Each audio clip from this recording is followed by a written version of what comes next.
Howdy, folks. I hope y'all are having a pleasant Monday evening. It's pretty nice down here in the swamps other than the rain. We've been having some station outage because of the weather up where the station is, so if we happen to blank out, we'll be back as quick as possible. I have a returning guest tonight. Got a hold of me, and I thought it'd make a nice interview this evening. I know I haven't been doing interviews in quite a while, but I thought this is a pretty good one to do. His name is Stephen Stronge, and he's out of Australia. He's an author of, co-author of several books out of Australia, Between a Rock and a Hard Spot, Forbidden Archaeology, Mary Magdalene's Dreaming, and Constructing a New World Map. He believes that mankind might have came out of Australia and not out of Africa. And I find this awful intriguing because the Aborigines have the oldest known civilization in the world. And I always thought that was kind of a key thing. You know, oral history goes back that far. And I always thought that was kind of a key thing when you claim to be oldest, you know, where mankind come from, you'd have the oldest history. And the Aborigines do. So how are you doing this evening, Steve? I'm very well, thank you. I say Stephen? I'm sorry. No. Normally I get called that. It's fine. Don't apologise. I'm happy either way. So, you want to tell people about you that may not have ever heard of you before? Yeah, well, I was a teacher for a long time in the high schools in New South Wales in Australia. And I got involved in writing up what was called the Aboriginal Studies course for the senior curriculum.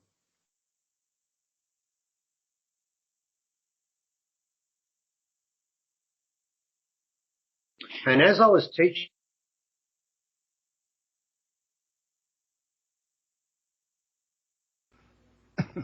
about Aboriginal people was incorrect.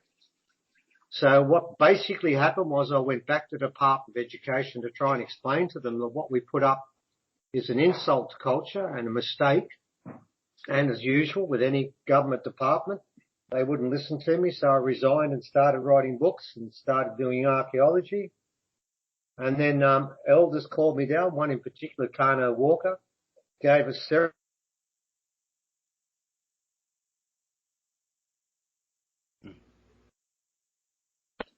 Yeah, sorry, we've just got a small problem here at the moment. Yeah, it's buffing a little bit. We're getting you from all the way across the world, so I mean, you can't get any further away from each other than what we are right now. Not really, but there's something going wrong here. But then again, we're in a storm too, so maybe we're all getting done in with storms at the moment. It's a harp. Yeah, they go everywhere.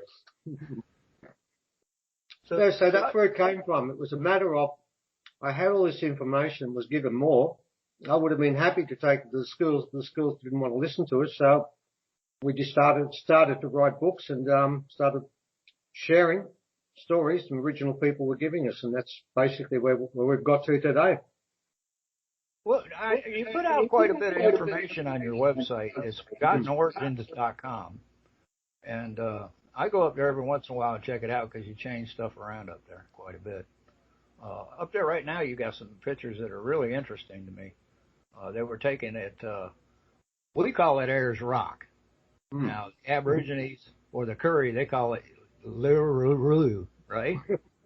I messed it up, I know.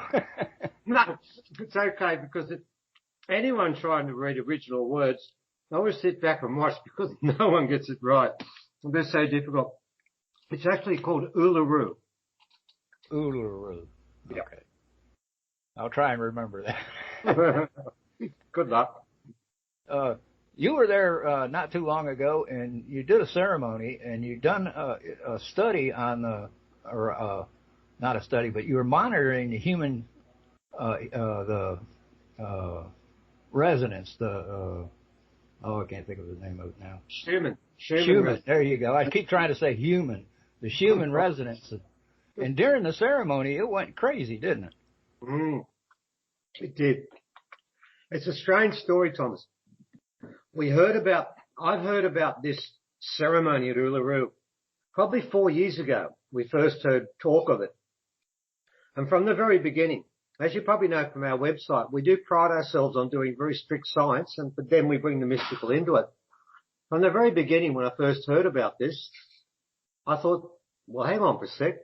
What I've just been told is scientifically impossible. But because the quality of elders we spoke to continually told us exactly the same story, independent of each other, even if you're a cynic, you start to wonder, well, how can this person from over there and another one 1,000 k's across never met each other, but virtually say word for word the same prophecy? So we did talk about it on and off for a while. Then as it got closer, the start of last year, the information came in and then we were told more and more. And we got to the stage where on every presentation we gave leading up to this, I always started by saying this could happen. Now, the reason why I had a lot of problem with this is because very simply what the prophecy said was there'd be a ceremony held on the 21st of December 2020 at Uluru by the elders. And what was told to me was they were going to try and turn on a magic box. Now, straight away I'm thinking, hang on, I'll go through the science books here and the textbooks and I'll look up magic box and see what comes up. Well, Thomas, there's no entry in the science under magic box, but that's not the weird part. I could put up with that. But the story went further. Well, not so much story, but prophecy. They said that if the magic box was turned on, then there would be the beginning of two roads or two paths, which I'm sure you're familiar with the Mayans and their story about the fact that in the future there'd be two roads. And that each person would have to decide which road they would walk upon. And after a period of time, what they were basically saying was there'd be two realities on one physical plane. To which, of course,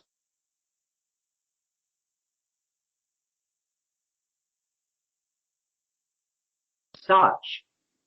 But because one of those planes, one of those roads will gradually disappear and all those locked into that road would disappear with them.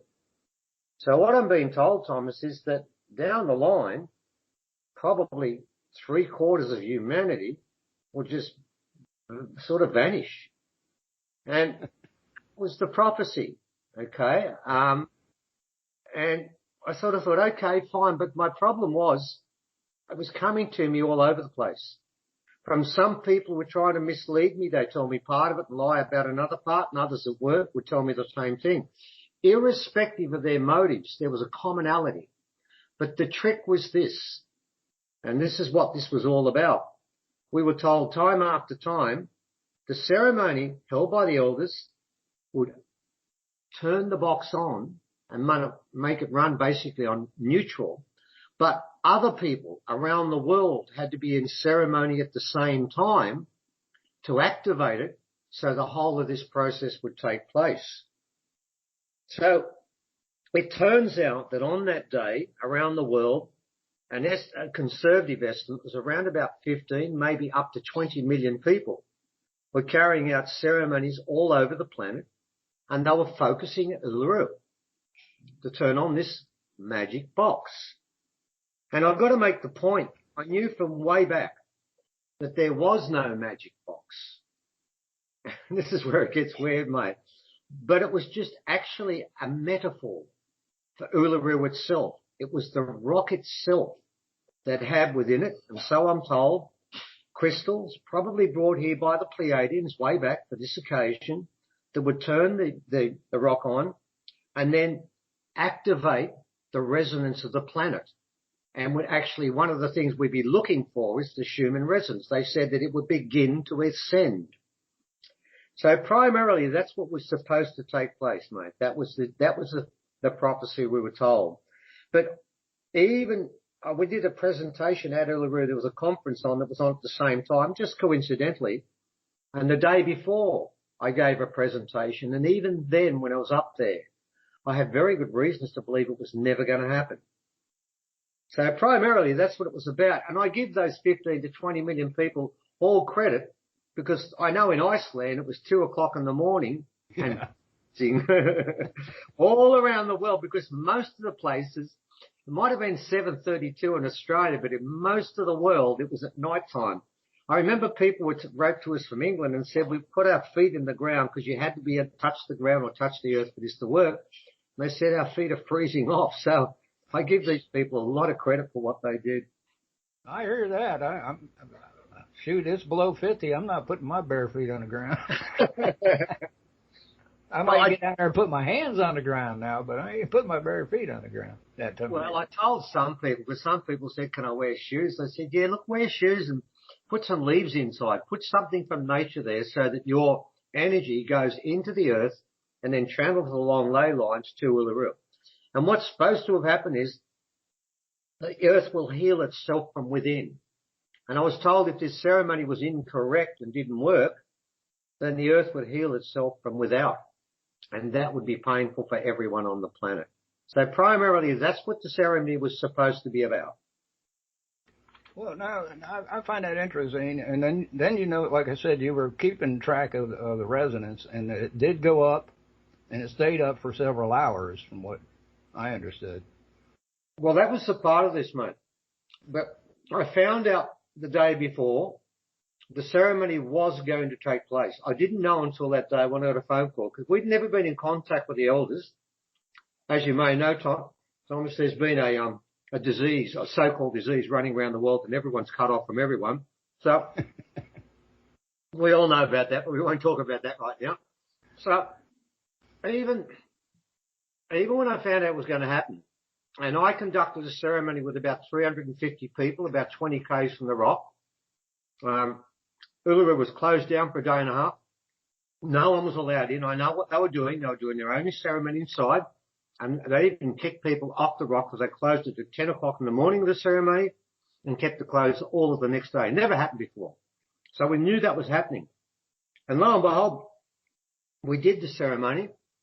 And I thought to myself, okay, it was successful. Then as I finished, I thought to myself, well, that worked. But when I go into the next conference, where's my proof? What can I say? I can say, oh, look, I saw some people, and I'll tell you what they did there. I could say I saw some people do some amazing things, and they all said they felt it. What does that mean? Where's my empirical evidence? So even when I left that ceremony, after finally finding out, after telling everyone, I don't think this is going to happen, I'm not so sure, but let's have a go because there's nothing else left. And that part I got right. We are in dire straits, and I couldn't see anything else. But when we walked away, I thought, well, where's my proof? Well, over the next 2 weeks, we had photographs, graphs, and evidence that poured in from all over the world. Now, you mentioned one of them, David, and let me tell you a little bit more about that. That was the Schumann resonance, which is a resonance of the planet. Right. I can give you some specifics about that. At about 7:30, the resonance was 0.3. At 7:32, it went to 32. That's an increase of 100-fold and stayed there for probably 4 hours. And the gentleman who sent us the readout, I think it came from Ukraine University, I'm not sure, said, look what happened the next day. He said, look what's happened. It's like a shadow of the day before. It's still resonating from what was put in there the day before. So what we got out of that was our first piece of evidence, of which we literally have hundreds, which is at 7:32, for whatever reason, the resonance of this planet increases 100-fold. And there were 15 million people sending only positive energy around the planet. And at the moment, David, we are full of negative energy, as you're aware. So that had an impact. That certainly had an impact. And of course, this links up with the conjunction of Jupiter and Saturn. I'll talk about that in a sec. But that was great for a start. But we had some other evidence, mate. I'd like to talk about a few. And I can tell you, on our conference we're putting up, we're going to put up all the photographs. And if you don't want to go to our conference, you can just go to our website for free and you'll see an article where this is all shown. Now, since we're on radio, we really can't put up these pictures, but we can talk about them. Now, another one, and I'll talk about the conference itself where I conducted a meditation group with about 80 sacred rocks. What happened there was we had some clouds that come in when I was setting the rocks up about a quarter of an hour before, and they were dark black. And I thought to myself, 350 people are going to be sitting out on this oval here. They're going to get drenched. And I'm watching this cloud thinking, oh my God, we've got some problems here setting the rocks up. When I finally set them up, 2 birds flew over and flew around that, so I knew that was good. But I thought, yeah, we're going to get rained on. Anyway, we started the ceremony, and the clouds, I don't know that I could describe them. You'll have to see the photographs. They transformed themselves. It was a pretty picture. Oh, mate, look, you got to remember, we got a picture of the clouds 10 minutes before, and it just looks like a normal grey cloud. It went into hot pink, it went into purple, it went into mauve, but there, right in the center of that cloud. Remember, this is at sunset, and you can see the sky below, and it's the washed out grey, but there in the middle of that cloud, there's a gap. And inside it is the deepest iridescent Pleiadian blue, and I use that word deliberately, shining through it. And all the people in that ceremony, they just looked at that and they couldn't take their eyes off it. They just couldn't believe what they were looking at. And I went up to the security guard at Uluru. I said, you've been here a while, haven't you? She said, yeah, I have. I said, you've seen that before? She said, no way. She said, I've no idea what's going on there. That's ridiculous. And this is interesting, mate. This is not evidence, but I want to tell you what happened next. After that, something happened to those 350 people communally. And what happened was we had the rocks inside some fairy lights, and we set them up and faced them pointing towards Uluru to sort of take in all their energy and shoot it towards there. Well, for a reason I don't understand, all of a sudden about 10 people got inside the area where the rocks were and started dancing, going around in a circle. Very much like a Hopi or a Navajo or a Sioux dance around the campfire. You know how they go around the campfire singing and stuff like that? And I was starting to pack the rocks away, and I looked up, and those 10 turned into 50. And I thought, geez, they're getting a bit close to the rocks. And I said to my mates, look, give us a bit of a hand here, mate. We might have to move the rocks. So we started moving, and I looked up again. That 50 turned into 150, and it's starting to get close. And within about 5 minutes, we moved all the rocks just in time.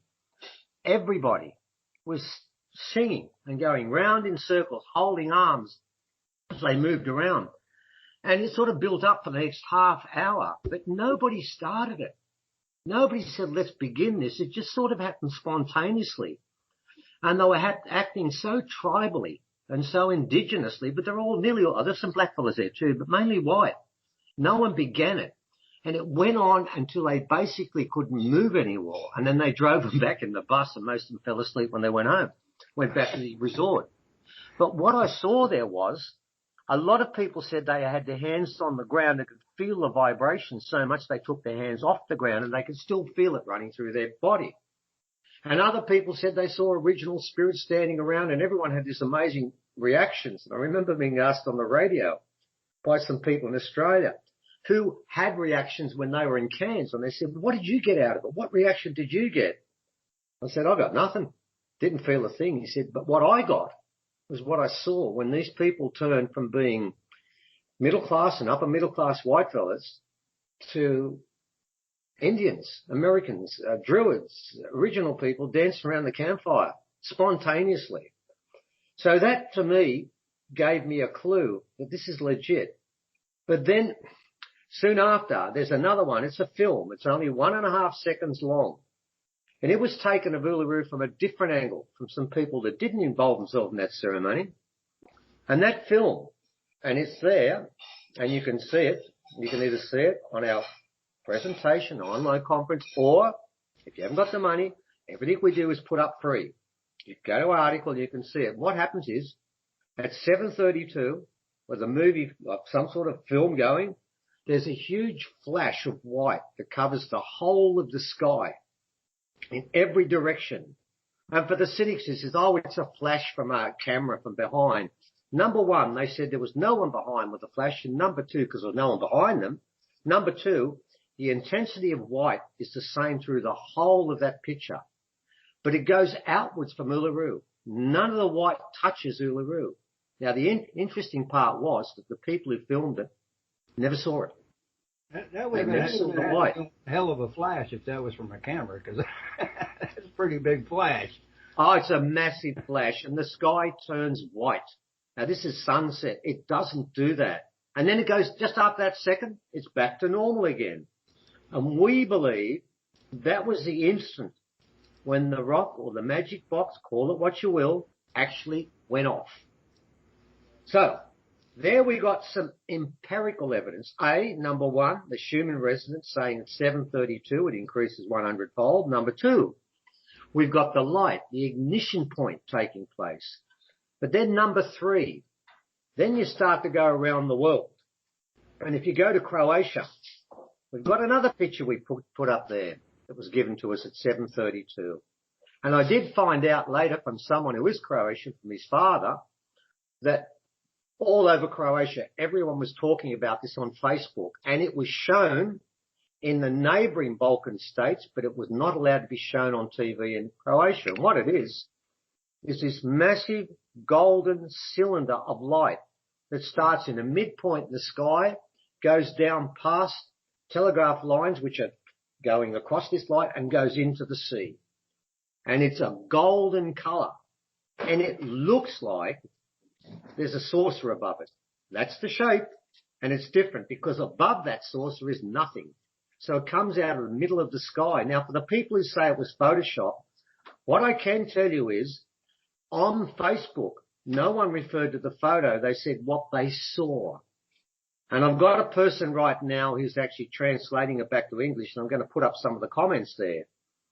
And by the way, 2 days later, Croatia had the largest earthquake they've ever had. Maybe that's a coincidence. Maybe it isn't. Now, going further to America, you might be, I think it's at Georgia. At 7:32 there, a group were meditating. And of course, it was nighttime, on 7:32 our time, but a different time there. There, they took a picture of the moon. And the moon, there was a gap, and the moon was shining through the sky, through the clouds, and the clouds turned blue, and so did the moon at 7:32 on the opposite side of the earth. So what you're starting to get there, mate, is a collection of evidence, and we've put up 6 photos, and we're going to put another 3 up, I think, in a couple of days, and we're going to keep doing that for the rest of this year because we have so many photographs of this event taking place at Uluru. And I can tell you that I was told quite recently that the Schumann resonance for an instant didn't go up to 30, it went up to 6,000, then came down again, which tells me something, that the Earth is now cranking itself up from within, and there's an energy coming out of this planet that's going to change it forever. So I started by thinking, I don't think it's going to happen, to the day before, yeah, it is going to happen, to when it did happen, well, how am I going to prove it? So now I'm in a state where I'll never get all this evidence out. In case people are asking, yes, we do have photographs. We have flashes of a UFO flying over, but I'm not putting that up yet. We have other columns of light doing exactly what happened in Serbia, and one of those is going up next in our next article, and we'll continue releasing it. But what I'm also going to do is I'm going to put up some of the commentaries of some of the people there and what they said. And if you don't mind, I'd like to share one with you now, which in some cases, there was one group in America where there were 90,000 people. Yeah, 90,000 people involved in meditation. And I could talk about that, or groups of hundreds, but I'm going to talk about one person that sent us a commentary. And it was quite moving because it was so unexpected that I don't have a photograph to prove it. But Jesus, I would have never made it up. If you were asking me to make up a story, I wouldn't have thought of this one. It's about a woman that went and meditated in the mist and the rain on her own, not even supporting evidence of another person. It was in Tasmania, which is an island below Australia. It's part of Australia. And she said she went into the bush and she sat there and began to meditate. And just before 7:32, out of nowhere, out of the bush, a cow turned up, then walked alongside her and stood there. And at 7:32, she said the cow began to weep and cry. And what we have got is so many reports of animals reacting at that time. So what I'm starting to get from this story as we put the evidence together is whatever happened It wasn't just humans that felt it. It seems to me that animals felt it all also. And of course, this is all based around this grand conjunction of Jupiter and Saturn, and it was taking place on that day, and also the summer solstice. And of course, quite a few people, including myself, I've got to be honest, Thomas, would say, well, hang on for a sec. Why would two planets get in a line? Why is that such a big deal? I thought to myself, yeah, it makes sense, you know. I mean, well, so what? Just because we're in alignment, why would that create so many changes? What I found out, and we've kept our eyes to the ground, and we want to thank NASA, your space agency, for this, is they've been reporting a group of scientific anomalies that took place either on 7/32 the 21st or within the next week after. Some you may be aware of, I'm not sure. Can I share a few with you? Sure, sure. Okay. We've got Jupiter and Saturn in the grand conjunction. It last happened at 12/22, but not the same time as the solstice. That puts it back to be much rarer further back. But guess what happened to Pluto, which is the furthest planet from the solar system? Well, it's not a planet anymore, is it? I still call it a planet. Oh, yeah, I'm calling it a planet anyway. Let's stick by it, mate. Well, we'll call it a planet, and they can call it what they want. Well, guess what happened? NASA don't know why. And by the way, all this evidence I'm going to give you comes from NASA. Okay, so that comes from America, not Australia or Russia, so we can't dismiss it. What happened was the atmosphere in Pluto condensed 80%. Now, if that happened to us, we'd notice it, man. The whole world would be chaos, but it didn't happen to us. So that's number one. So Pluto, something's happened there, but it could be a coincidence. It could be a coincidence because people love using that word, don't they? When they can't explain something. I don't believe the word coincidences. Nor do I, because guess what happened to Neptune? Now, Neptune is bizarre. That's a warm-up. For me, this is getting close to the main event. The main event was on the Earth, of course. Neptune, as we all know, it's one colour. That's a bluish sort of green. That's what it looks like. Right. No, not anymore. Changed. You know, Jupiter's got one big eye on it in the middle somewhere. Right. Neptune's got two. And by proportion to its planet and the size of the planet, it is bigger. Both of them are bigger than the one that's on Jupiter. They just turned up. But that's not weird. Well, actually, it is quite weird. They came out of nowhere. The weird part is this. They're rotating the wrong way. They're spinning the way the planet doesn't spin. They're going in the opposite direction. But these two clouds or these markings are on the surface. Kind of like a hurricane does on our planet. Yeah, but that means one or two things. The difference with a hurricane is sort of separate to the surface itself. Whereas on the gas planets, that is the surface. That means one or two things has happened. That Neptune has now reversed its rotation the other way, or those clouds are moving in the opposite direction. Either way, that is a massive event on that planet. And NASA can't explain it. I'll keep using NASA because that's where it comes from. Then, of course, you've got Jupiter and Saturn in alignment. We know about that. Now, what's the closest rock planet to that? That would be Mars, wouldn't it? Well, guess what happened to Mars?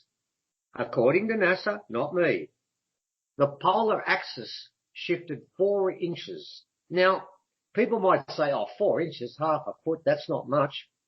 You try and push that weight and move it 4 inches. What sort of force do you need to move it that amount?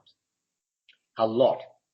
So we're starting to get a little bit of a pattern here where we can start to look at this Uluru event and say, well, hang on for a sec. Maybe it's not that silly because maybe something major was happening. If you go to the sun, you go to the 22nd and 23rd and you'll find the biggest solar flares and winds coming out of that place for a long, long time at exactly the same moment. And then, of course, we've got to finish our little planetary journey with the Earth. Now, some people know this, about 0.001% of the population.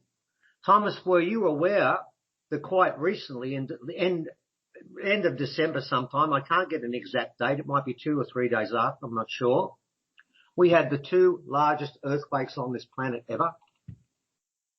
Now I know of one of them, I believe. Is it in Antarctica? No, I didn't know it was in Antarctica. Right. This is beautiful, isn't it? Now, as you know, Antarctica is the center of earthquakes on the planet. Not ever. Okay. What happened there was they had 2 earthquakes.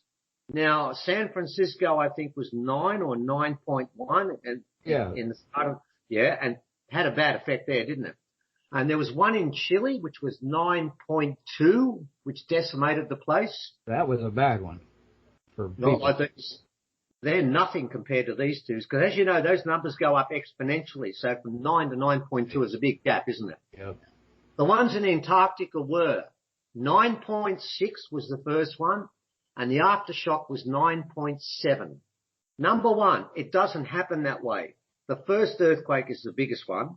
The second one is smaller. And secondly, if any city on this planet had a 9.6 followed by a 9.7, do you know what buildings would be standing up? None. Well, here we go. That happened in Antarctica at the edge, the bottom of the planet. Mars hit at the bottom. It moved to the top 4 inches. And we had these massive earthquakes.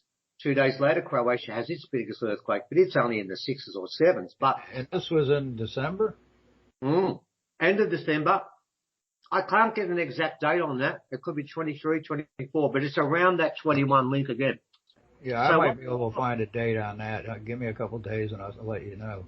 I might be able to find some information on that. I know a bunch of people who do the earthquake stuff. Well, look that one up and ask yourself this. Why wasn't it in Indonesia or San Francisco or Chile or all the places on the Ring of Fire? Why wasn't it there? Right. No, that doesn't make sense. So when you put that together, you start to get about, I'm just eating lunch at the same time. Talking and eating, not a good idea. That went everywhere. I kind of do that too sometimes. We don't have vision on, do we? Oh, good. well, yeah, you do, but they can't see. Oh, good. I do. So what I've got there, mate, I put this all together. And from scientific viewpoint, you've got to say to yourself, okay, that conjunction had an impact all over our solar system, from Pluto to the sun and all stations in between. We don't know what happened in Venus, but I'm sure something did happen there. Now, you've got to ask yourself, how come this ceremony they did at Uluru, which they've been doing preemptive ceremonies for 9 years leading up to this one, why did they know it was going to be so important? And what they said very simply was because there's a beautiful Hopi prophecy we've put in our last article. And it starts with something like this. And I'll try and quote a bit of this because I think it's very important. The Hopis say we've been talking about the 11th hour. The final hour has come.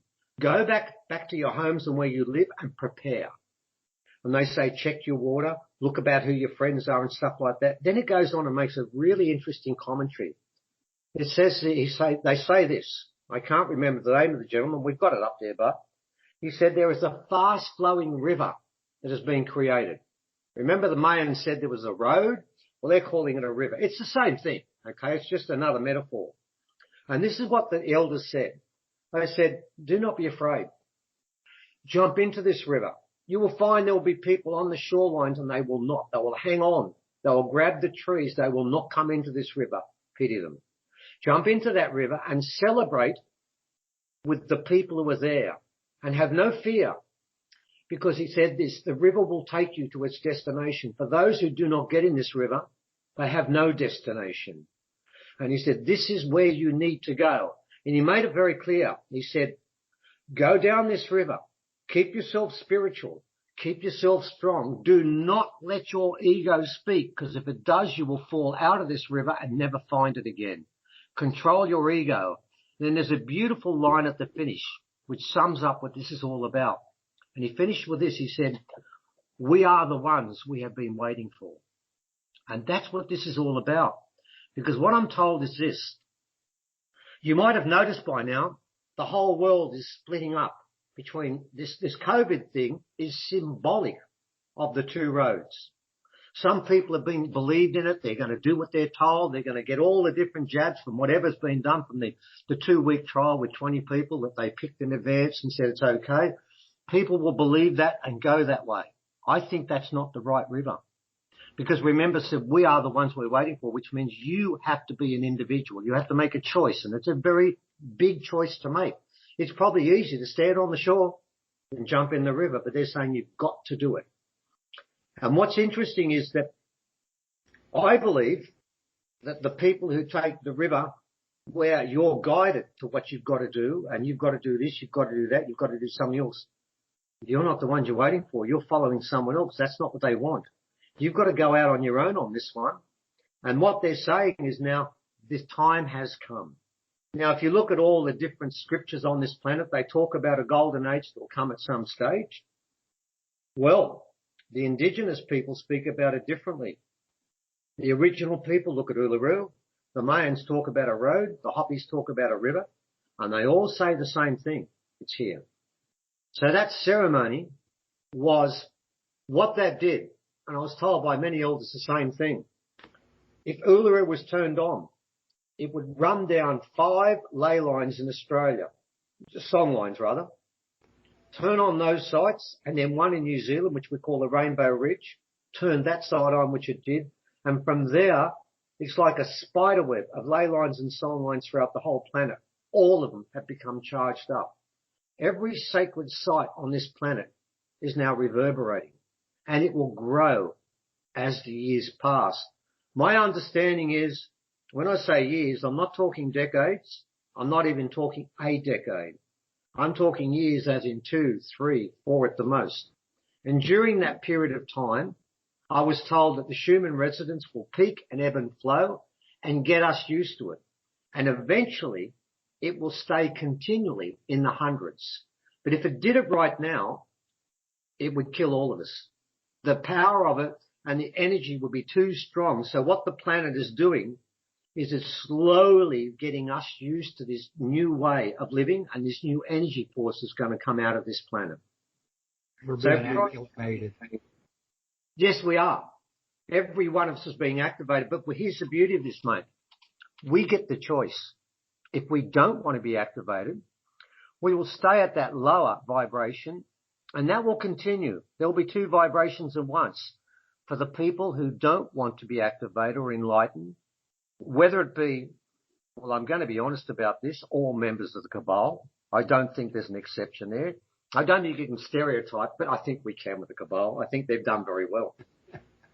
But the trick is now, from our point of view, we actually did 7 conferences trying to convince people it's worth a go to try to see what happens. When we start our next conference, we're going to talk about what was always called our alien ancestry, what comes next. And from now on, we're going to talk about what comes next. In other words, how do you get on that road? Right. Now, your next conference is only in what, 2 weeks? Yeah, it's on the, 28th here, but probably 27th in America. Yeah, it is. And in that one, which I think, oh God, I wish Evan was here because he knows about computers. And as you know before, I've never touched the damn things. I think it's called ouralienancestry.net. And it's on our Facebook and everything anyway, on Forgotten Origins. And yeah, that one. That's what it's called, ouralienancestry.net. Oh, I got one thing right there. Yeah, it's 27th of February, 2 p.m. Los Angeles time, so. Yeah, well, what we're doing there is we're pulling in elders. I'm bringing in some of the best original elders in our country. And they're going to be talking about different ways that you can get onto this road. I mean, one, he was on last time, and what he did is did a sand drawing ceremony where we had a camera above him. We never saw his face, and he told stories by doing different symbols in the sand and explaining what they meant, and then cover it over and do another one and another one. He told story. It was like going to a ceremony yourself, and everyone that said this, it was like I was in a ceremony. He'll continue doing that. We'll have different elders talking about Kanyini, which is blackfella, whitefella dreaming, where we all come together. And we're going to be talking about how you get on that road. And one of the things I should share with you was when I spoke to one of these people and I was first told about this, and I thought, I still didn't know.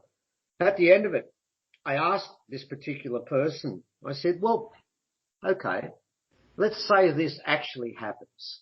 because at that stage I wasn't convinced. I am now. I said, what percentage of the population will ascend, walk on this road? Which is a fair question after I've been talking to him for an hour or so and he's telling this stuff, and we're talking about the change in the world and destruction of quite a few people. It wasn't a very, well, I wouldn't say it wasn't a comedy routine. And he said, yeah, the elders have spoken about that, but why don't you give me a number? And I thought for a second. I said, okay, 25%. My reasoning was, and I told him this, actually he started laughing at me as I said it. I thought, hello, that's interesting. And I said, what, is it too low? He said, oh no, way too high. I said, no, it couldn't be. I told him why. I said, I know a lot of people that know me and think the sort of stuff we're talking about right now is ridiculous. You might know a few people like that too, Thomas. We deal with a lot of them sometimes. Okay. All right. So you got an idea. See, I'm a spiritual person. I'm not a religious person. I'm a spiritual person too. I'm not a religious person, because if you're a religious person, you're following someone other than yourself. Someone else's doctrine. Yes, this is a rule here. Look, you can still get on that road if you want to be a Christian or Muslim. It doesn't matter. But remember, once you're on that road, you've got to don't start reading your books anymore. You've got to stay taking control of yourself. Anyway, I said 25% because I said, yeah, okay. A lot of people don't get what I'm going on, but you know, they're good people. They look after people, they care about people, and they love their children, and they do anything for their children. And some of these people would probably die for another person to look after them. I said that they deserve to come. And I thought I made a good point. And the elder laughed at me and said, oh, really? He said, do you think we got incarnated here just to learn how to play with the kids in the sandpit? I said, well, yeah. He said, what about in the classroom? Aren't you here to learn things? If you've learnt nothing except how to be nice to the children when you're playing between lessons, outside, in the sandpit, but you learn nothing of your lessons here, that means you have a right to stay. I said, oh, okay, right. He said, because we're here for two things. One, to learn about love and magic, and one, to learn about why, and that you have to find yourself. So I said, okay, all right then, I'll drop from 25% to 10%. And he laughed again.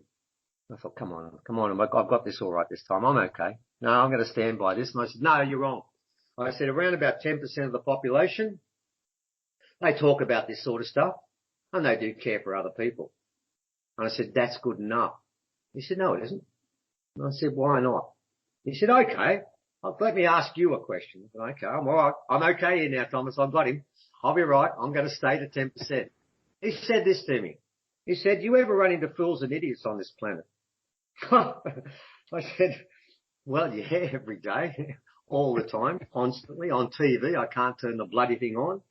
And I said, they're all over the place. He said, oh, do you ever hear your friends talking about these idiots? Oh, yeah, constantly. Yeah. They feel that they're really doing a bad thing and this is horrible. He said, oh, that's wonderful. He said, here it is, this world right now is full of negativity. And what are these people doing? They're running down someone else who can't defend themselves and infecting others with negativity about someone they may or may not have met, about their story, which is not theirs. How is that helping us now? At this last moment, they're actually saying bad things. And do you believe that thoughts have energy? I said, oh, God, I'm going here. I said, yeah, I do. I said, all right, then. Okay. I don't talk about people behind their back. I keep it to myself. I might pass it to my wife, but it doesn't go further. So I reckon it's 5%. Because they said 2%, mate. That's what they said then before COVID, but it's gone up. And he said, oh, really? I said, oh, no. Give me strength. What have I done wrong this time? Believe me, I learnt one thing. I should have known this before. Never argue with elders about spiritual stuff. You don't win. I said, no, this has got to be right. He said, okay, I want to deal with you again. I said, oh, great. I lost last time. Here we go again. He said, do you ever run into idiots? I said, oh, we've done this. Yeah, I do. I don't talk about them, but I keep them myself. I said, what do you do when you keep yourself? Oh, I think about the fact they're idiots. Is that a positive or negative thought? Oh, I said, oh, God, no. It's thoughts again. I'd already given up by saying thoughts have an action. You see what's going wrong here, can't you? Oh, I yeah. said, yeah. I said, oh, yeah, I do. And how do you feel inside? What does your stomach feel like when you're doing that? Oh, it churns up a bit, but I get over it. Well, he said, you're creating negative thoughts. You didn't put words to them, did you? I said, no, I didn't. So I wanted to walk away then. I realized what had happened. He said, here's the point. He said, It's no good saying, I want to get on this road and I can see there's crap there. He said, there's an admission price. And he said, what that admission price is, you have to clean yourself up first. It's not enough to say you know what's going on. You've got to realize that the world has been destroyed by negative thoughts, negative actions. And remember, those 15 million people, look what they did together at 7:32. So we know positive energy creates something. And he said, well, negative energy creates something too. I didn't mention that at the time because that hadn't happened. He said, by thinking that, by not verbalizing it, you are creating negativity and that radiates outwards. So you wouldn't be worthy either. I did say at that stage, well, it looks like I'm going on the other road with the rest of the mob, with most of them. And he told me this. He said, no, it's not how it works. You're not judged on, this is a race where we judge you at the finishing line, not at the starting post. He said, the problem is, and the solution is this, people have to realize that the world has been full of negativity now for a long, long, long time. And it's culminated in what we have now, where everyone's fearful. Remember this, humans are now scared of breathing the air that keeps us alive. When the world has got to the stage that we fear the sun and we fear the air we breathe and we don't touch our neighbours and friends, we must change the world. It's broken. Yeah, now, this is what is broken down at that point. We're a social animal. That's the important part. That's why they won't let us shake hands with each other and touch each other. It breaks down a fundamental part of what we are. We're supposed to be social animals and we're supposed to be creating and manifesting pure love. What we're manifesting is pure fear, where people see you and walk on the other side of the road. And now in Australia, where yesterday we had one COVID case in the whole of Australia, and Melbourne has been locked down for 4 days because of that one case. Yes, ladies and gentlemen, America, one case. And they locked down the whole of Victoria because one person had a case that came in from somewhere else and walked out. Victoria's like almost the size of a normal country, isn't it? Yes, it is. There's about 5 or 6 million people there, right? We've had one case. In fact, where I live in New South Wales, we're still COVID panicking every day. We haven't had a COVID case here in a month, and where I live, we haven't had one in 8 months. But Australia, we're terrorised of COVID every day. So it doesn't even matter if you got any, you still get terrorised. But what it's done, this is the important part. It's no longer 2%. It's nothing like that, Thomas. It's much higher because what COVID has done is made a dividing line for people to look at and say, where am I? Am I going with the mob? And remember the Hoppy said, jump into the river. Don't stay with the mob on the shore because they're staying on the shore. You've got to jump into this river. Now remember, the day before, I rang up one of my elders because I still wasn't sure about what the ceremony was on. And Alan Parsons, and I'll use his name now because he said to me, you're quoting me all the time. I said, mate, I'm going to keep doing it. I said to him, what's going to happen? He told me this. He said, strap on your seatbelt because it's going to be a bumpy ride for the next 3 years. And that's what it's going to be. What's going to happen is the people who refuse to take the vaccine, because they're going to try and make everyone take it, will be lepers.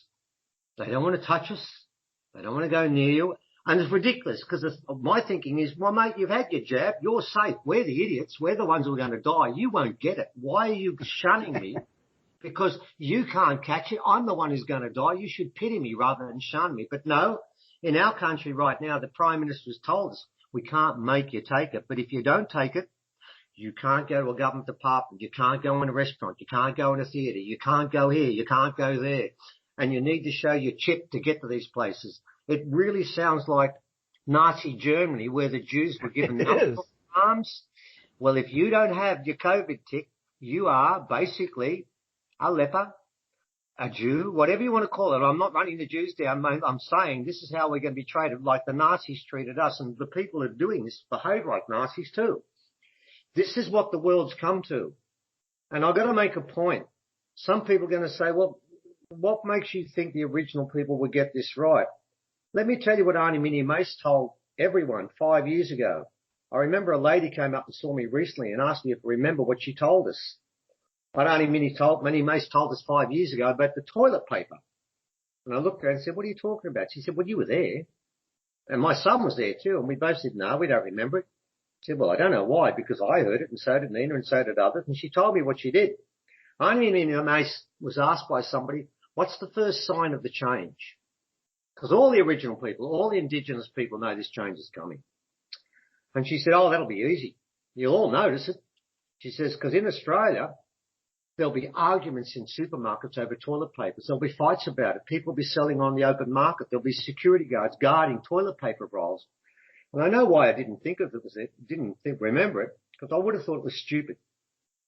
People wouldn't fight over toilet paper. They'd fight over orange juice or meat or food or something like that, but not over toilet paper. 5 years ago, she would have been the only person in the world that would have predicted there would have been such a run on toilet paper in Australia. I don't know about the rest of the world, but in our place, I remember going to a supermarket once where there was a permanent seat for a security guard in the toilet paper aisle. And the security guard was sitting there. There was no toilet paper there. He was still sitting there guarding the empty space where the toilet paper was. I'm thinking, what sort of world am I living in? And the answer is the one that's changing. So, Thomas, what we were involved in on the 21st of December, 20 Ks from Uluru, was what I think is the beginning of a manifest change in everything. And the trick is that I love it, because the change was, if this didn't work and I knew what was going to happen next, it'd be that scene from the Hollywood movie where the monk is ringing the bell at the top of the mountain and the waves come over the top. I was told the waves would have gone around the earth 3 times and washed the place clean. And you know, to an extent, mate, I don't have an issue with that, because if it was just humans who were taken out, as a species, we deserve to be wiped out. But the animals don't. Who broke the law? No, every animal obeyed nature's law from the time it was born until the time it left here. There's only one animal on the planet that has never obeyed nature's law, and that is us. As a collective, we deserve to go. But the beauty of this is, the good news is the animals now will start to thrive because there's no pressure on them, and humanity will start to get back to what it was supposed to be. And those that don't want to be part of that, and I was told 3 different scenarios for the ones who are going to leave here, because I don't think anyone knows. We got about 3 minutes for the break. Oh, okay. Well, so you don't get in the middle of something, you know.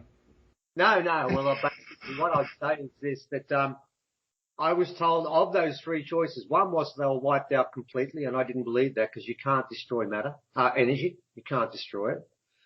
The second one was no less pleasant. The third one seemed utterly right to me. I was told those that fail don't get punished. They incarnate on planets that have lower vibration. And that made sense to me, because somewhere along the line, if it's 9%, what happened to the person who was next in line that missed out by one deed or one word? Why do they get punished like Gates and Soros and the Rockefellers? Why would they get the same? And the answer is they won't. They just were nearly there, but not quite enough. So go somewhere else, go through a few more tests, get it right, then you come back. What I've also been told is this planet will become, what happens here will reverberate around the cosmos. This is the beginning of the change everywhere. And that is why aliens have been here for so long and invested so much time in a place that is just full of humans squabbling with each other. That's the reason they came for this, what they call it is the event. So this is what this is all about. We shouldn't be asking, are aliens here? Oh, for God's sake, get over it. They are. They've been here for a long time. The question is always, oh yeah, for sure. But the question shouldn't be that. It should be, why are they here? Why did they leave where they live and come here? Why did they come and spend so much time dealing with children squabbling in the sandpit for the last 6,000 years? All we ever do is try and kill each other. It was for this event, for this moment, where humanity gets to stand up and become galactic citizens as opposed to what we are now. This is the seminal point. Welcome back, folks. Joining the show so far. And I want to remind everybody we are totally listener supported, so if you got a buck or two, we'd sure appreciate it. And our guest, I believe, takes donations up on his site, which is origins.com. So go over there and kick him a buck or two in, too. He'd sure appreciate it, I'm sure. I believe this information that he's bringing forward to us is very interesting. I really enjoy listening to him. Check out his website. Like I said, it's forgottenorigins.com, and support him a little bit. I want to ask you, Stephen, you mentioned sacred stones all the time. Oh, yeah. Tell us what these sacred stones are. The world's full of stones. I mean, how do you select a sacred stone? Well, you don't select the sacred stone. It's created into one. I mean, let's think about what a stone is. It's part of nature's skin. Right. So it has a direct contact with the mother. And therefore, rocks are an expression of nature, and it's a different form. We're one expression of nature. The trees are another, animals are another. They're all different, but they're all interconnected. Right. So everything's sacred. I mean, humans can be sacred. That magic is in every part of it. The rocks we have are not just rocks that were picked up off the ground. They've been shaped, they've been marked, they've been coated, they've had things done to them. There are two groups of sacred stones we have. The first, which Uncle Marbach, one of the great elders of our country, calls the Star Rocks collection. Now, those ones, I've got a couple in front of me right now, are rocks that have been shaped up and then they're coated. Now, they're coated with a combination of chert, which is silica, okay? And then they're given, they're put with a grass tree resin, and then they're put on top of the rock, and then stories are cut into the rock, onto that coat before it dries. Now, the trick is what they do, silica, as you know, is what we discovered is a silicon chip, and from that we can store information on it. And we discovered that about 50 years ago, and I think it was a place called Silicon Valley in your country, which right. is dedicated to that. Some of these rocks are 10, 15, 20, 50, 100,000 years old, and they're coated in silica. Now, here's the trick. How do you take a rock and then put it on another rock unless you melt it? And I spoke with a geologist, who's actually a professor in a university, and he told me to do that, you need about 2,000 to 3,000 degrees Celsius to melt the rock, and then you mix it with a resin and put it back in. Well, here's the trick. There is no campfire that gets that degree no. of heat. Secondly, some of these rocks, I mean, some of them are petrified wood that have been cut. I've got rocks that have been cut in the most amazing ways. Now, the original people, according to all the experts, had a stick, stone and bone technology. Most of these rocks need a blade, obviously a blade. Sometimes the rocks have been cut into with a line that's so fine and continuous. It wasn't a chisel. It was one continuous line, and they've cut all the way through the rock. You'd need laser or a tungsten tip to do it. And some of these rocks are tens of thousands of years old. And you've got to ask yourself, what the hell is going on here with the technology here? Well, these rocks come from an earlier time, the time of Atlantis, of Lemuria, where our culture, where our technology is far more advanced than it is now. So these rocks are remnants of a much earlier time, but there's two parts to the rocks. There's the outside part, and there's a rock inside, and there's something different again. Now, I always knew, and I'll give you an example of one rock, okay? It's called Ross's Rock number 1. Now, on it, a gentleman by the name of Dr. Derek Cunningham does this all around the world. He goes around to ancient caves and engravings and measures the angles of the lines, because he believes the first language was mathematical, because that can be carried anywhere around the world when we were far more intelligent. And I can tell you something what took place. He measured this first rock, number 1. It was quite fascinating. He got probably about 80 different angles on there. And he measured it to 2 decimal points. So some of the rocks might be 13.06 degrees. So it's not just a rough measurement with a protractor. This is very specific.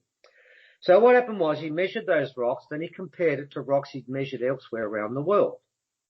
Now, the first one he compared it to was at a place called Calgary in Canada, which is a fair way from Australia. In fact, it's pretty close to where you are. And on it were 22 angles he'd measured. And of those 22 angles, 20 were on this rock. Now, the skeptic amongst us will say, oh, that's just a coincidence, these things happen.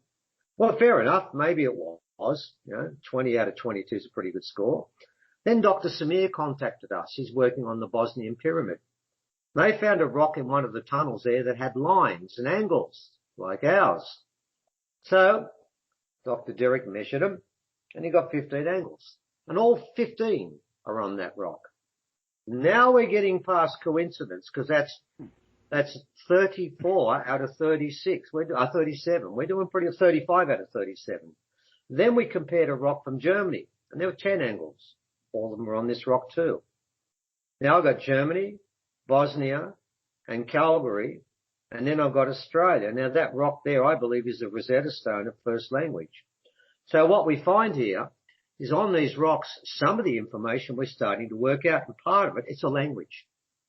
Now what's fascinating, on Ross's Rock 1, the rock we've got there, the most repeated angle was 33 degrees. Yes, the Freemasons are getting excited, aren't they? Can I also tell you the rock was found 1.5 meters beneath the surface, which means it's been there for 15,000 years when it was dug up, on the latitude of 33 degrees south. Just a coincidence, I suppose, or maybe not. And further on, ladies and gentlemen, one of our researchers did something quite interesting.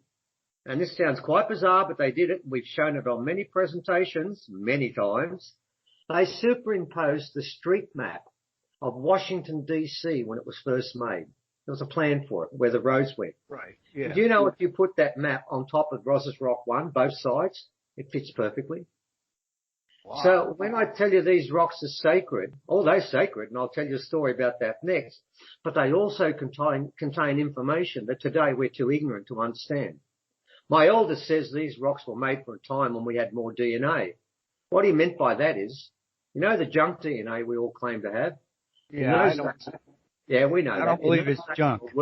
No, in those days they were all working. That's what he was telling me. Yeah. He said it used to work. We've done things, or they've done things to turn that DNA off. Yeah. Now, not only do these rocks, and of course I put them in ceremony and I chose the ones that had that information, but also I need to explain something else about these rocks. They don't just contain information. They contain energy. They have a magic within them that is palpable, and I have seen it work so many times. And being a scientist to begin with, when I was told that these rocks are magic and they have power and they can affect people, they can kill people, they can do anything, I said to the people doing this, I'd want to see that first. So let me give you an example of let's say this was the time when I stopped fighting and gave up and said, yes, the rocks are magic, because I didn't believe that to begin with. What happened was, on one occasion, somebody wrangled me an invitation to the inner bowels of the Australian Museum. Your equivalent would be the Smithsonian, right? And we're going down 3 levels. And you know what's down in the bottom of the Smithsonian, all the important stuff. Well, I wish I could get there. Yeah. Well, by the way, the Smithsonian have been personally in contact with me twice and invited me to give them Ross's Rock 1, and they've said it's unique in the world. And they said they'd look after it. Yeah, level 4, down in the attic, in a box, never seen again. Well, I went down to that level, and I took 8 rocks with me in a bag, and no one knew it was there. And the reason I did it was down there was the person who was second in charge of the museum, and I was going to ambush them at the end and say, look at this. You can't deny these rocks are different to anything any museum's got in Australia. Why don't you acknowledge it? That was the trick. That's what I thought I'd do. But when I went down to that bottom level, there are over 1,000 Aboriginal rocks, stone, spears, warmers, you name it. Everything was there. And there they were, sitting underneath fluorescent lights, sitting on metal canisters with polystyrene all around them. And the spirits of those rocks and those artifacts were screaming out to us. I know an original person who worked there and said she couldn't walk in there for 4 months because she just broke down and cried because the energy was so negative. Anyway, I spent an hour in there, had 2 people in there that both left halfway through. One left after 2 minutes, one left after half an hour. They said they were feeling sick inside there. I was too. A dreadful place. All those artifacts should be back on country with the original people. We all know that. Anyway, at the end of it, I showed her the rocks. And she said, oh my God. Oh, I've never seen that before. We're going to do something about this. We're going to do something about this. And of course, nothing happened because the head of the department stopped it all. Anyway, cut a long story short, I went out of that place feeling sick. And I got driven straight to the airport, Sydney airport. And inside, I went through the security system with those 8 rocks in my bag. Nothing else, the canvas bag. My other bag was on baggage. I went through the first time. And the security guard looked at me. He looked me up and down and he said, what's in that bag there? I said, rocks, mate. Just rocks, nothing else. He said, oh no, there's something else in there, isn't there? I said, no, air and rocks. Oh, the bubble wrap, because the rocks can't touch each other. They're not allowed to touch. It's a bit like Ghostbusters. They can't cross the beam because each of them have different information and they should not touch each other. I said, they're kept separate. He said, right then, we'll go through that again. So he put the bag up, the calico bag, and he put it through a second time. And he looked at me again. And he said, what's in the bag? I said, oh God. And I tried something I should never do. And ladies and gentlemen, never try and make jokes with the security guards at airports. They're frustrated policemen that'll never be there. And I said, what is this, dog day? What was it? Groundhog Day. I said, was this Groundhog Day or something? And I thought he might lighten up a bit. Bad move. He said, right then, we're going to try this a third time. There's something going wrong here. You're up for something there. Mind you, everyone around could hear what he's saying, mate, and they're looking at me like I'm a terrorist. Third time round, he looks at me again and he says, I'm asking you one last time, what's in there? I'm telling you one last time, 8 rocks, that's it. I said, right then, you're not being cooperative, I'm calling in the manager. I had a pretty good audience by now, mate. I had about 80 people watching me and they were really interested in what was going on, I can tell you. Oh, God. Anyway, so old mate turns up and he's deadly. He's got a cap on and he's got 2 Michael Jackson gloves, white gloves on both hands, special cap and a sign up the top. He's the boss. He says, what's going on here? I said, I don't know, mate. I'm trying to catch a plane, but this bloke here won't let me get on the plane. He keeps stopping me. Well, we'll see about that. And he has a chat to him and he sits down where the guy was and he puts the bag through the thing. And he says to me, what's in the bag? And I said, oh, God, I'm not going to try Dog Day after. I'm not going to try Groundhog Day again. It didn't work with the other bloke. This guy will kill me. I said, they're just sacred special rocks. I'm an original person. I'm allowed to keep these rocks. They're going to be stored somewhere on country. I'm looking after them. Oh, are you? We'll see about that. So it goes through the 5th time. And I glance up. My line now has gone all the way through the tapes and is now lined up in the public walkway. I've got about 150 people and I have their undivided attention, Thomas. And I can see them talking underneath their hands and I'm pretty sure they weren't praising me. So he does it a 5th time and does it a 6th time. I've now been there for 12, 13 minutes, I figured, and they've done 6 run-throughs and they keep coming up with the same story. And this is where it gets interesting. He picks the bag up and puts it next to me and I put my hand on it. He says, take your hand off that bag. I said, why not? It's mine. He said, it's not.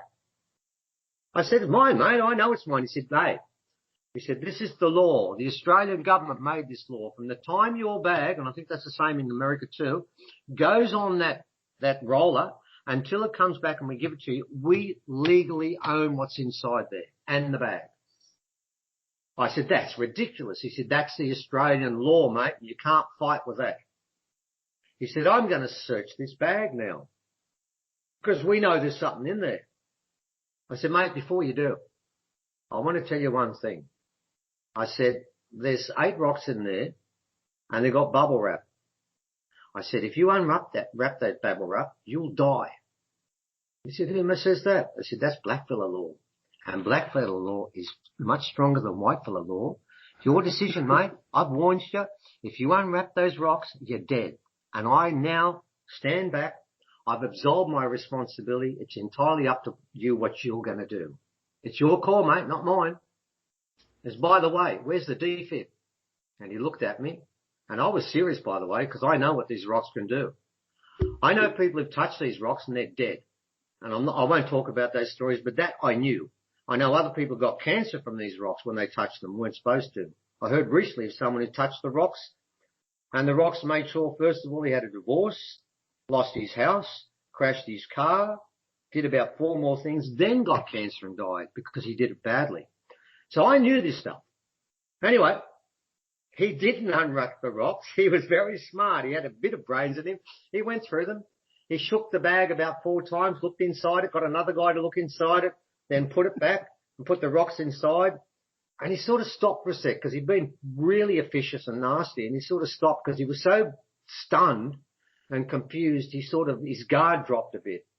He said, listen, mate, I've been here now 15 minutes. You've done this 6 times. What in God's name's going on?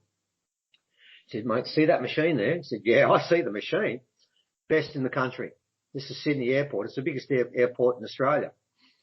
He said, we put that bag through there 6 times and all we see is one huge black homogeneous mass. We can't see a thing. We figured it had to be a bomb. He said, but it's not. He said, no, it's just 6 rocks. He said, well then, he said, the machine's broken. We'll have to turn it down.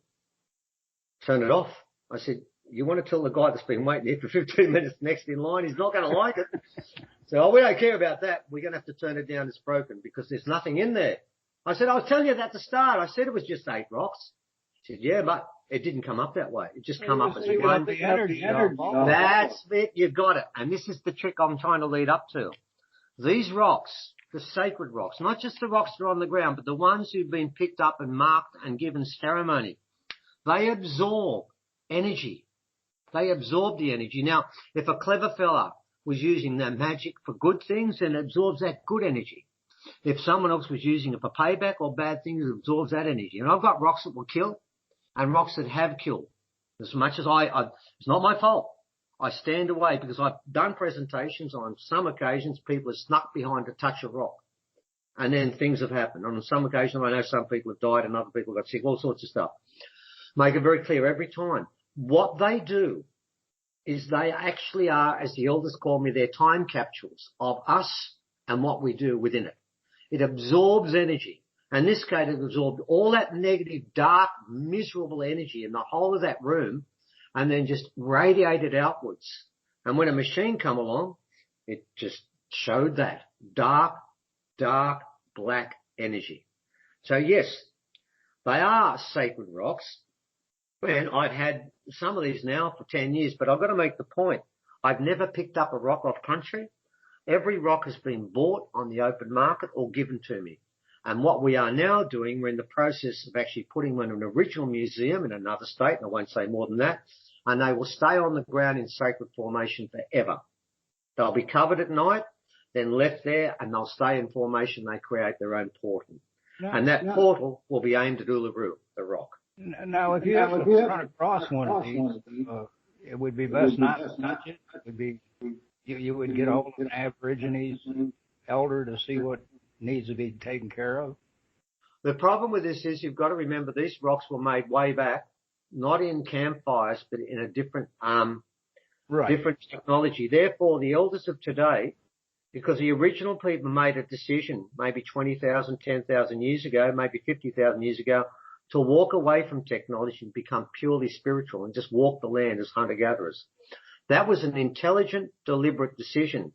But the problem with these rocks, the rocks we're talking about, number one, it was found in solely sandstone country, but it's not sandstone. Rock number 2 was found in basalt country, but it's not basalt. These rocks wandered around the country. So where they've been found at this moment, because there's no rocks like it in any museum, any display in Australia, because they've all been marked and cut in different ways. They don't belong to any particular place. They belong to every place. So what they've got to do is be put on country somewhere where they can get back to what they should be doing, which is healing the planet. And that's part of the process we're going through now. When I said there's a change that's coming, my role was when people bought me rocks, I would tell them the same thing. When you buy this rock for me, you do realize that I am the custodian, never the owner, and it will go back onto sacred ground, and it will not belong to me. It will not belong to you. It will belong to everyone. So sometimes people spend thousands of dollars on these rocks. They do it under those conditions. And we're in the process right now. In fact, I just took down a shipment of 65 rocks to the place where they're going to be set up. We're doing that now. So the rocks are part of this change. And when we finish, we'll have a figure-8 formation of around about 300 rocks. that'll be the most powerful on this planet. And they will be doing what they're supposed to be doing. They have information on the outside, but the most important part is what was stored inside the rock. The energy, the magic, and the power of that rock. I've seen what they can do. I've seen them. See, the problem is, when I first got these rocks, I didn't know their protocol. So I got thrown in front of a semi-trailer and nearly got run over once when I broke it. I got thrown down cliffs because I didn't do the right thing. And eventually I learned the hard way. They never ever actually killed me. I mean, I was bleeding. I nearly broke a bone and all sorts of things because I made mistakes with the protocol. And I've learnt it now. I've learnt the protocol. And I'm now teaching that to another gentleman who's going to teach it to a third person because that knowledge needs to stay forever.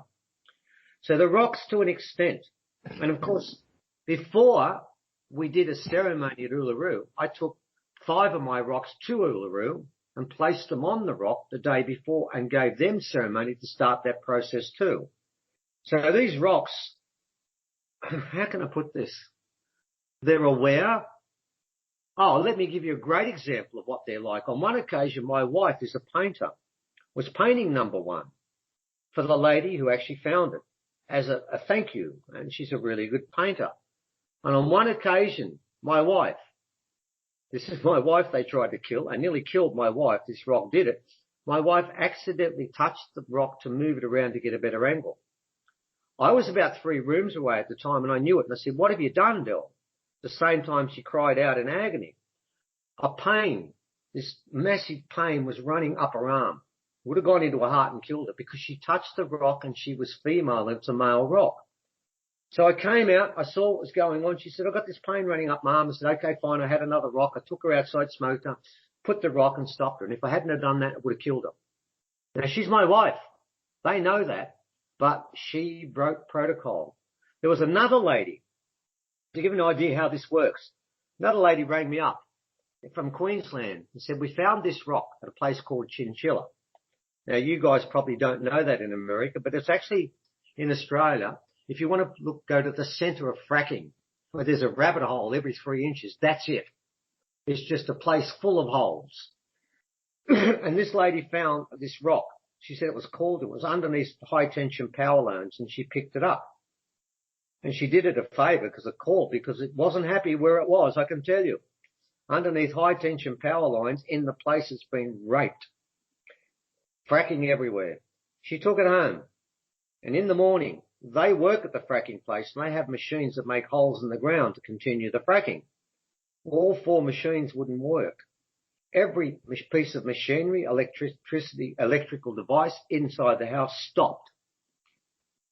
And she started bleeding through the nose. And I know very well that when you've got a rock and you start bleeding through your nose, it's trying to kill you. That's a bad sign, honestly. And it was a lot of blood. Anyway, she rang me up and told me this. And we were doing a conference up there, talking somewhere. She said, "Look, we're about 400 casemen. We'll drive down with a rock. Would you please have a look at it?" Okay. So she drove down and I went to saw her and she came with her husband and they were both in tears, mate. They were petrified of this damn thing.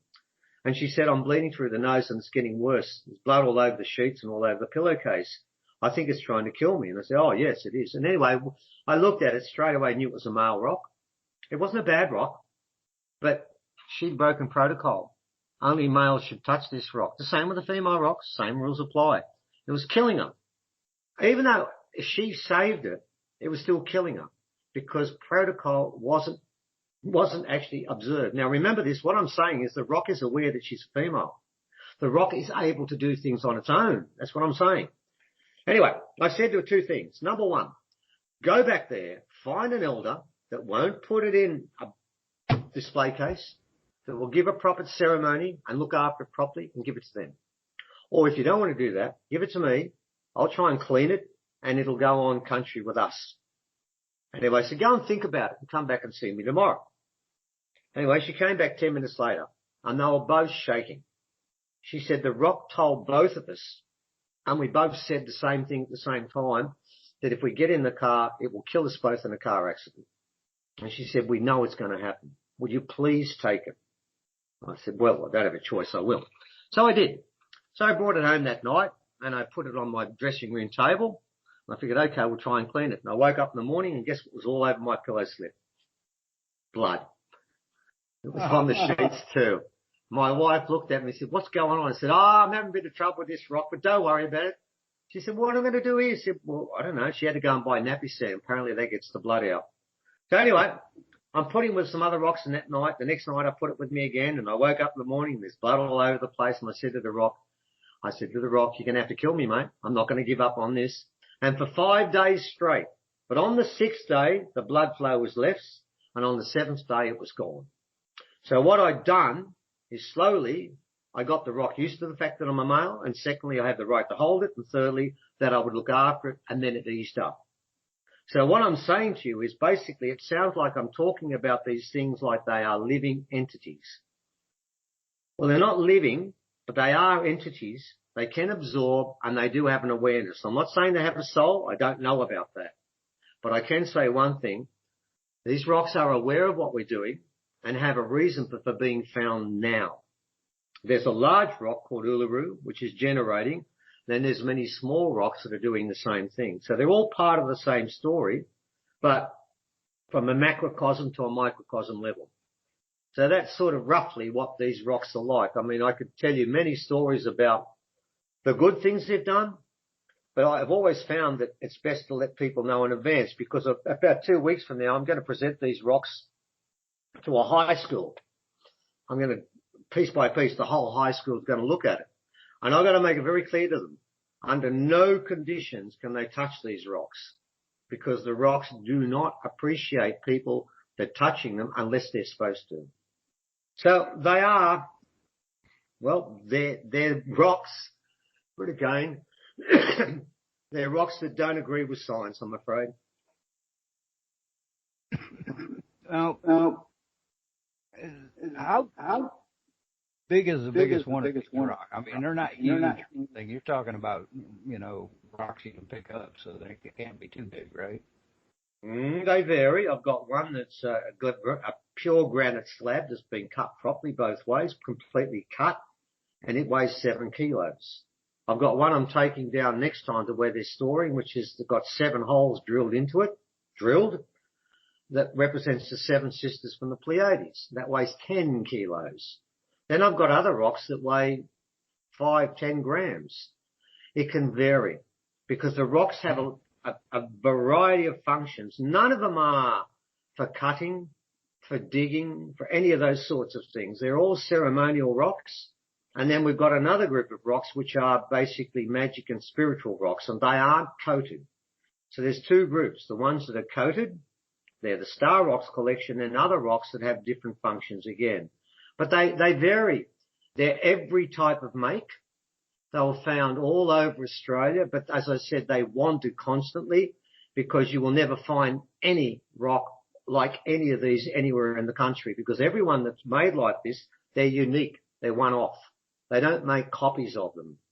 So yeah, it's very hard to give them a location and it's very hard really to give them a full story. My understanding is they are symbiotic rocks. That's the most important point. Once you have the right to hold it, you are expected to hold it a lot. And to an extent, I'll use Tolkien's story of the Lord of the Rings. They do possess the person that holds them. If you hold them often enough, they get inside you. And they become part of you themselves too. So Tolkien gets a partial tick for that one because ancient artifacts, ancient sacred artifacts, rings included, and we have them too, they do become part of the person that is actually with them, their host. They have a symbiotic relationship with the holder. I find that interesting. Now, you mentioned rings. I would like to talk to you about the rings that you've recently come into contact with. We're up to 9 at the moment. 9 of them? Yeah, we got 9. The rings. Oh, Fairdickham, have they been an interesting story? Okay, it starts with a ring that was found in Australia at a place called Hill End we got about 5 years ago. We had it out. The guy that found it, it was in a goldfield. He found this ring and it was ancient. and it was 1.5 meters beneath the surface. He found it with a metal detector and had to dig down, which means it's been there for about 20 to 30,000 years, and it's metal. Well, hang on for a sec. According to every textbook, original people didn't make metal, but there it is in Australia. Anyway, what happened was the guy thought it was gold because it looks like gold. And it's got markings on it, which he didn't recognise, which I did later on. Anyway, took it to a person who analysed it, and it come back no gold, but it had a readout of 5 elements. Anyway, this lady who buys lots of things for me, Roz, bought the ring, and she told me one day, I'm sending it to you. And I said, well, what for? I don't do rings. I do skulls. I do rocks. I don't do rings. I'm not interested in personal adornment. No, you've got to have it. Anyway, I got the readout of it, and she sent it to me. And I put it in a pouch, and she expected me to write an article on it.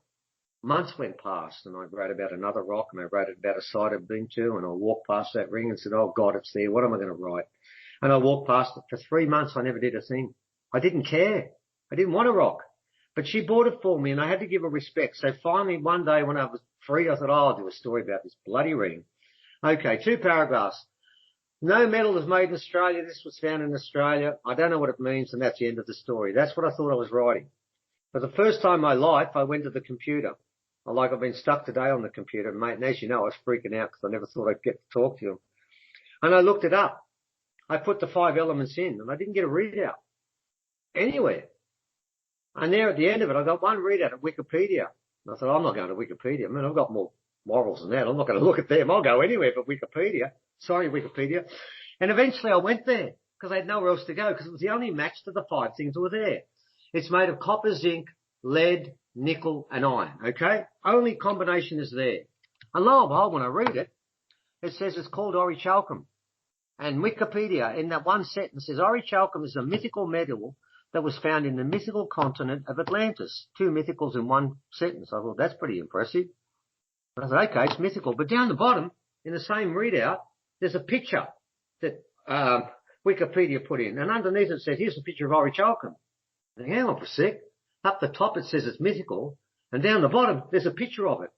I think Wikipedia need to check their editing. I think they're making a few mistakes here. So I looked it up. And lo and behold, it's got the same 5 elements in my ring. I think, hang on, this is interesting. I think this is orichalcum, and it's come from Atlantis. But then when I looked at the readout, there were differences. Because what it said was the copper and zinc, the copper is greater than 75%, the zinc is less than 20%. But my one, the copper was less than 75%, and the zinc was 25%.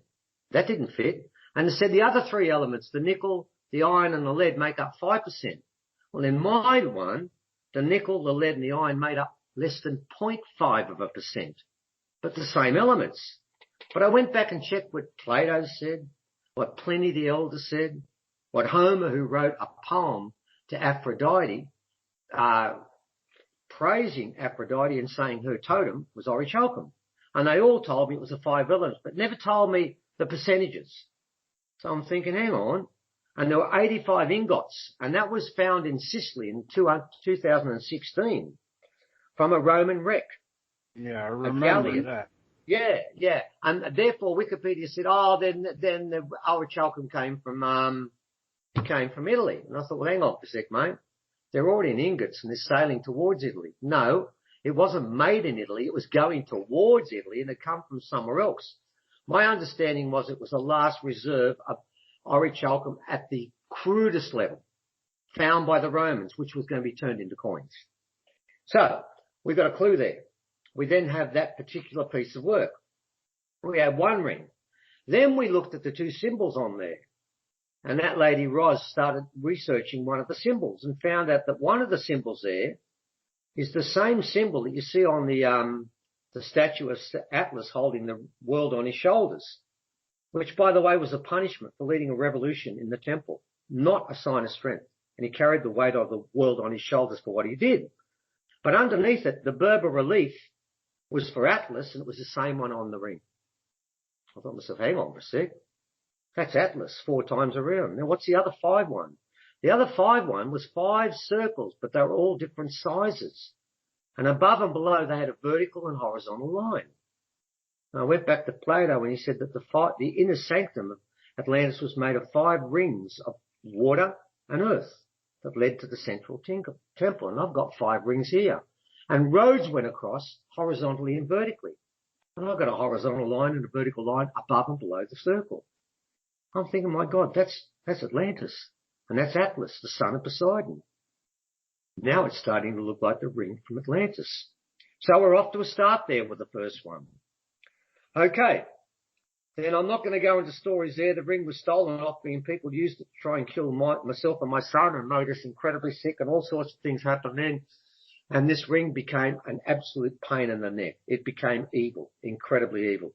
Not that important today because we're going to run out of time. The magic part of these rings I won't even talk about because all Atlantean rings are full of evil. So, next thing up, Roz is now buying rings. I'm thinking, oh, great. Okay. And then she rings me up and said, I've got a giant's ring from Lemuria, from Angkor Wat. And at this stage, this person has stolen the ring off us and they nearly killed us a couple of nights before and I didn't want to know about rings. I said, that's great, Roz. I'm glad you got the rings, but you keep them. I'm not interested. I don't care, man. I'm dealing with one ring. I don't want a second one, mate. I'm having enough trouble with this one. Because I won't even go through the chaos, mate. It was unbelievable. We nearly both got killed. I'll give you one clue as to what happened. The night this woman used the ring to kill us, my son went to bed. He's allergic to ticks. We live in the rainforest here. Middle of winter. He went to bed. There were no ticks anywhere. It's the middle of winter. They were dormant. He woke up with 40 ticks on him and nearly died. God. He was poisoned for 2 months. He got the ticks while he was in bed. And, of course, I was attacked differently. So when she said she's got another ring, all I could say was, great, keep it. Anyway, what happens is, and I'm going to deviate slightly from the science for a sec, she buys that ring and she's watching TV one night on a Sunday and she's holding the ring in her hand and the ring says, turn off the TV. Yes, ladies and gentlemen, the ring told her to turn the TV off, so she did. The ring then told her to go to the computer. I know what I'm saying here. I know it sounds bizarre again. It sounds like rocks. She did. Then she was told to type in a site. Now, she goes to archaeological sites to buy things for us, right? She spent all the superannuation doing it. She bled us all dry buying this stuff for us. And it tells her to type in an address, which she doesn't know and never knew because she was told to type in a Thai arts and crafts shop. Well, I can tell you now, she'd never been there before and she didn't even know why she was doing it. When she got there, she said to the ring, well, what next? She then said, type in giant's ring. And she did. And there was a giant's ring, a massive ring. I can put both my fingers, my little finger inside the place where you're supposed to put your finger in. And it's got 3 animals inside, 3 sets of animals. Now, her ring had 2 elephants and 2 monkeys. This ring has exactly the same 2 elephants, the same 2 monkeys and 2 pigs. Now, she then bought that ring, but I want to make a point. The ring knew what the website address was of where the other ring was, knew where it was in Thailand somewhere, managed to communicate to her 3 times to find it, then tell her to send it straight to me. So she sent it straight to me. And then I held it for a while and rubbed it. And it had a brown coat, the same as hers. And when I rubbed it, I thought, my God, that looks just like the ring I got from Atlantis. That's the same metal. Let's get it tested. We've got a person that will give us free use of a machine that's worth $95,000 that does an electric test of any metal on the periodic table and shows it up. And lo and behold, guess what? We've got the readout of that ring. It had zinc, copper, iron, nickel, and lead, just like the other one. It had orichalcum too. And that started the proceeding. That's how this all began. And then as the other ones come in, we keep checking the readout. And we started after 9 readouts to get a complete story of what happened. There are 3 types of rings that we found, or 3 types of orichalcum. The crude orichalcum in ingots that the Romans found. We now have 3 rings from Atlantis. And let me tell you something about the readouts of these rings.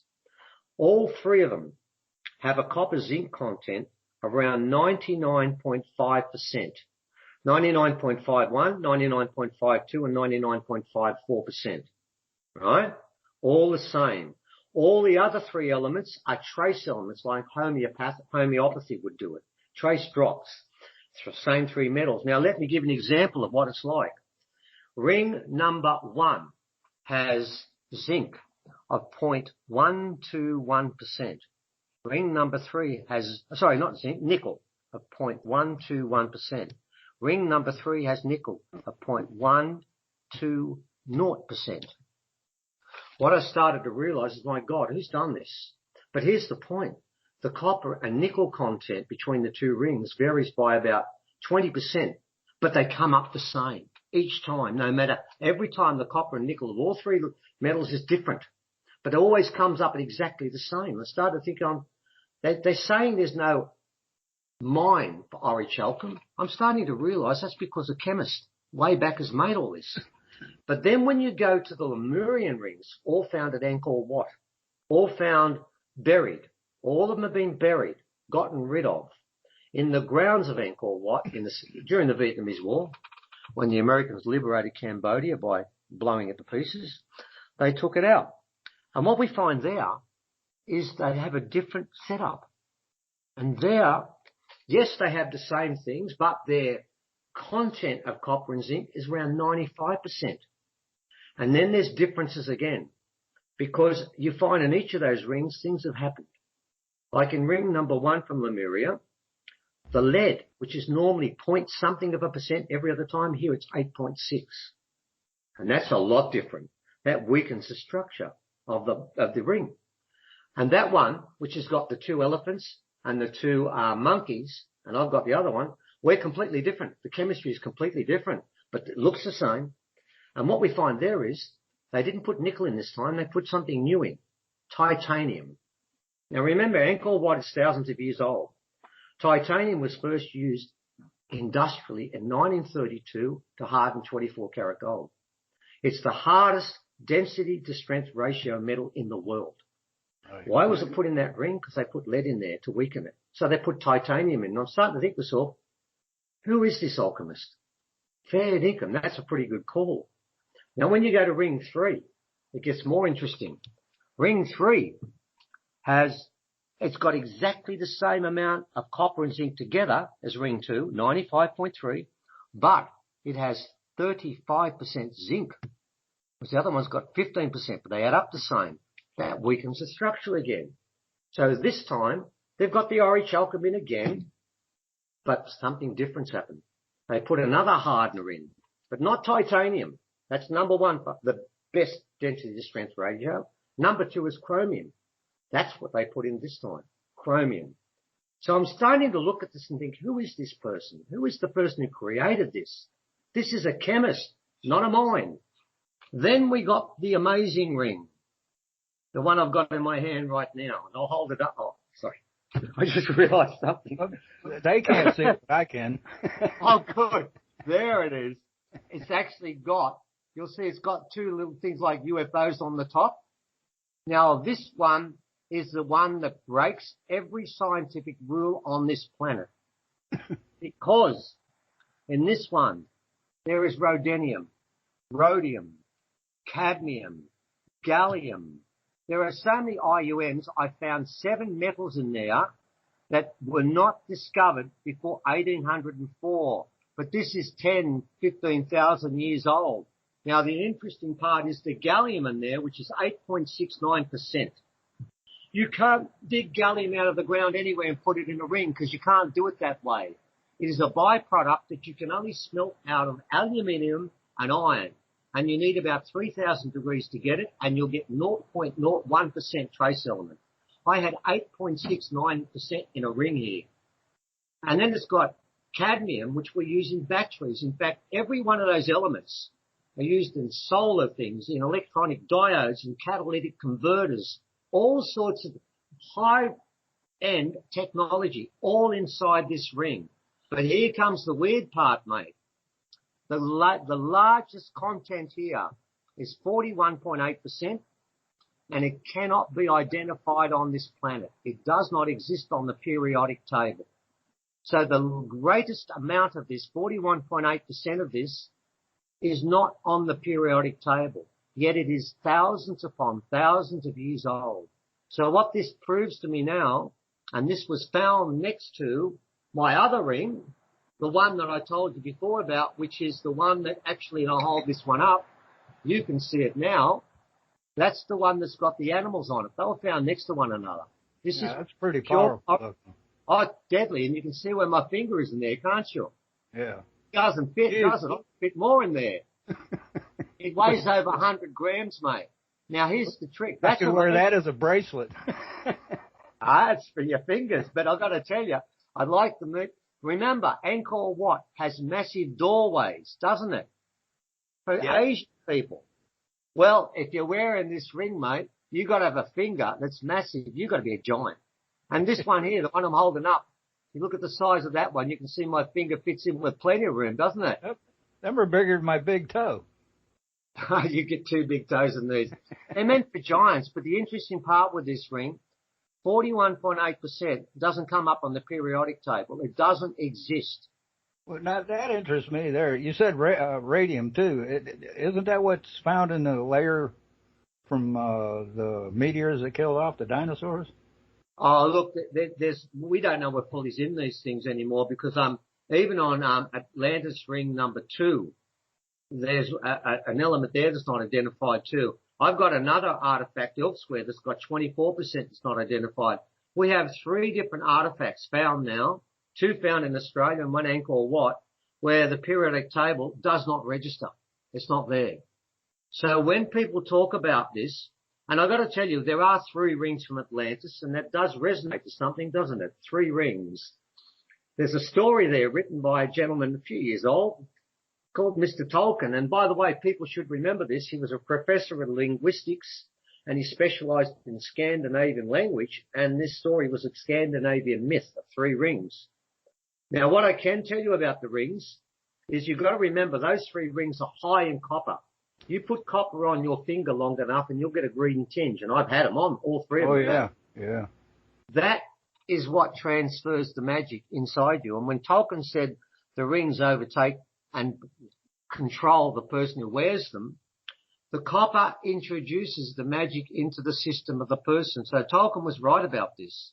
Now, I've worn ring number 1, ring number 2, and ring number 3. I've worn them for a long period of time, and I do remember when I found out, 3 days after I found out when I've been wearing the ring, I realized where it had come from, and I asked the psychic, have I had it on too long?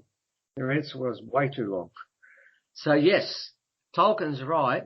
If you wear those rings long enough, they do take over you to an extent. So those rings, all 3 of them, well, 3 from Atlantis, and we've got 5 from Lemuria, and then a statue of a little man, which is also made from orichalcum again. But here's something that's interesting with the Lemurian rings. The Lemurian rings will have orichalcum plus 10. Now, that's how you recognize a Lemurian ring, because they all carry 10. But what's interesting again is number 2 has 1.12% tin. Number 3 has 1.12% tin. I ask you now, what sort of chemist can create such duplicity and repetition within all these different things? Because what we now know is all of these rings were made by one alchemist. Some stayed in Lemuria, which of course Angkor Wat is the far extreme of before it submerged, and some went to Atlantis, and I'm not sure about the others because at the moment we're up to 9, and I really feel like we've got the lot. But there may be some more around from Lemuria. We don't know. But I do believe we do have 3 rings. And I can tell you, Thomas, that one of those 3 rings, number 1, I no longer have. I buried it because I think it's too evil, and I do not want anyone to go near it or touch it. Because if they could, I believe they could stop what's taking place with the world changing today. Therefore, I want to be in a situation where if someone tries to kill me and take the ring off me, because my wife and my son don't know where I put it. I've seen what that ring can do. I remembered at the start when it did things to prove to me it was magic, but I always said, oh, it's just for me. Then I saw it work 800 kilometers away. Then I saw it just work with everyone. I make people go crazy and do the most horrible things and try and kill each other. And I realized then that ring takes over everyone. Now, I know when Tolkien was talking about the 3 rings, he referred to one that came from Mordor. Well, he's slightly right with that ring, but I've got to tell you that first ring was cut. One of the circles was cut in half. And I believe all three of those rings to begin with were meant to be good. And one was cut in half by Atlas and destroyed. And that became the evil ring that Tolkien spoke about. Well, that ring now, if I had a volcano here, I would throw it down the volcano. But we don't have one in Australia because they're all dormant. So what's happened now is my son asked me recently, where's the first ring? I said, it's resting somewhere and you won't know where it is. My wife doesn't know where it is because I don't want them to know, because if they did, if people are trying to find it, they go and find them. They'll come to me. I won't give it up. If they want to kill me, they can. Therefore, that ring will be buried for good. That one, and I can tell you one other thing about Atlantis. And there's a great quote I put in there too. It's from someone else who said, look, but don't stare. People keep getting obsessed by Atlantis and think they're going to find something. When Atlantis finished, it died on its own sword. It killed itself. Remember that, ladies and gentlemen. Right. These rings carry the magic from the start to the finish. And what is stronger? The magic at the finish. Now, the second and third ring, let me tell you about the second one. I know we're running out of time, but just to give you an idea what they're like. When the second ring turned up, my wife and my son have seen hundreds of artifacts here. We've got more than anyone in Australia, maybe the world at the moment. And for the first time, both of them came up to me independently and said, could I put that ring on? And I was shocked. I said, what? I said, you're joking. You never asked before. They both said it to me. Well, I want to put it on. So I asked my Lemurian ring, because I can communicate with yes and no answers with a crystal with it. And I said, did the ring ask them? And it said, yes. I said, will the ring kill them? It said, yes. Don't ask the ring. Did you ask them? Yes. Will you kill them? Yes. It wanted to kill both of them. About 3 weeks later, it tried to kill me. I won't go into details of that. It tried to kill me also. But we've got around that, and it's now better. The third ring we've come in is the same again. And both the psychics I work with, yes, ladies and gentlemen, we do science and we use psychics too, have told me I can clean that one. But both of them told me I cannot clean the first one. So, ladies and gentlemen, if you want to look for anywhere and you want to start revering a culture, go to Lemuria, because the Lemurian rings, all of them, only have icons of animals. The Atlantean rings have icons of humans.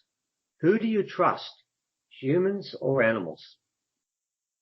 I've never met an animal that was deceitful, that would lie. They don't have an agenda. They do what they're supposed to do and they behave as they should.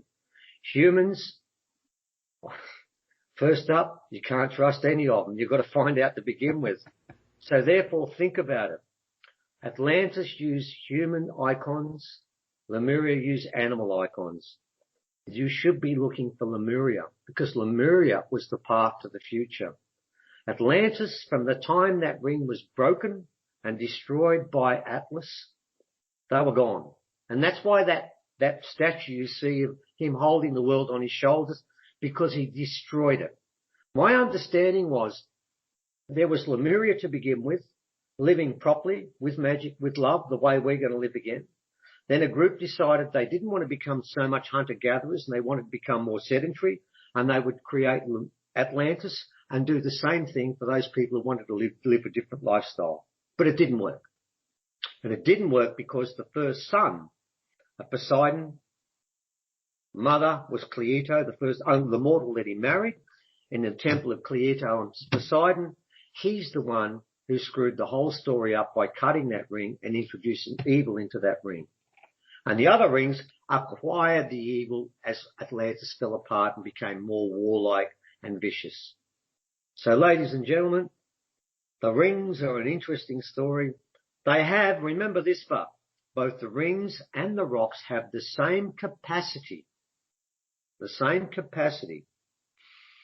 to affect humans. And that's why all the stories that Tolkien wrote about and the stories in the past of magic rings and magic rocks are true.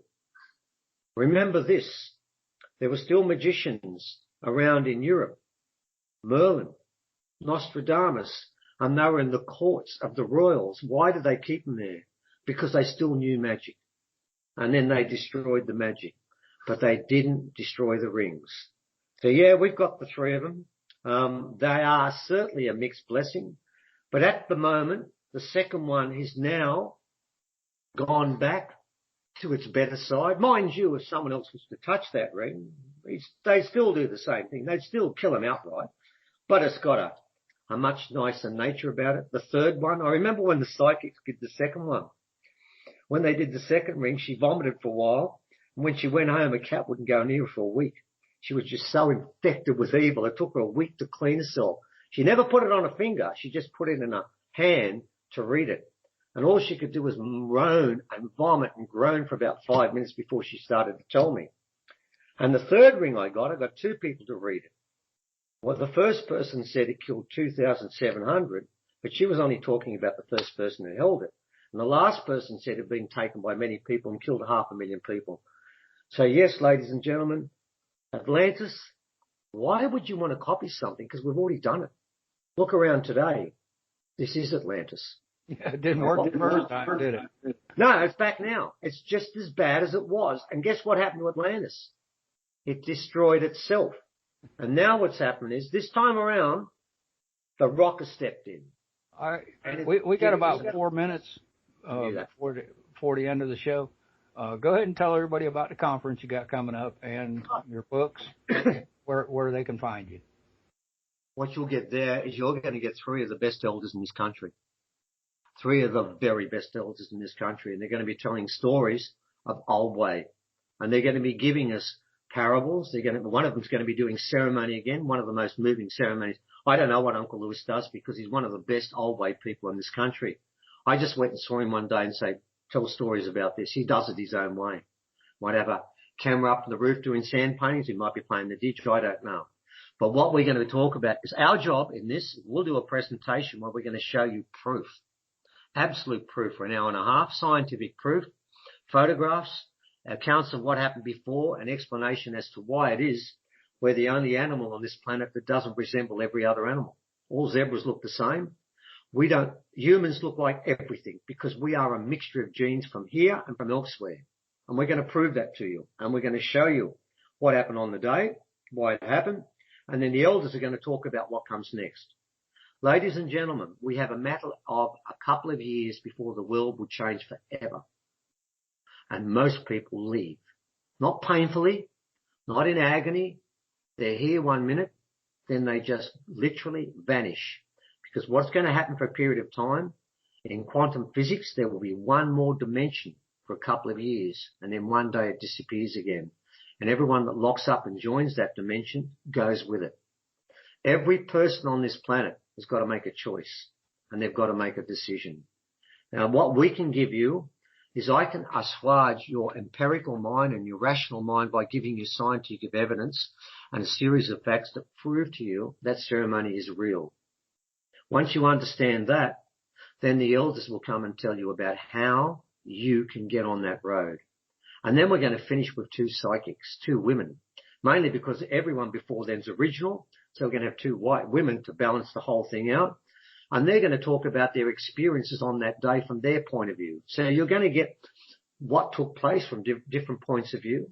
And then you're going to get what actually you need to do next and what are the qualities you need to carry forth to be part of this change, this enlightenment, where this planet will become unlike any other planet in the cosmos. Remember this, there are many planets that have life, but very, very few planets that have trees. You have to understand how important the trees are. They create the magic. And that's what people don't get. So this is going to change. This planet's going to change forever. Now, if you don't want to be there, don't be fearful. You'll disappear one day and incarnate elsewhere. But for now, everything's fine. And the phone just rang as I finish up. Well, his website is forgottenorigins.com. Go check him out. I appreciate you joining me tonight. You all have a good evening.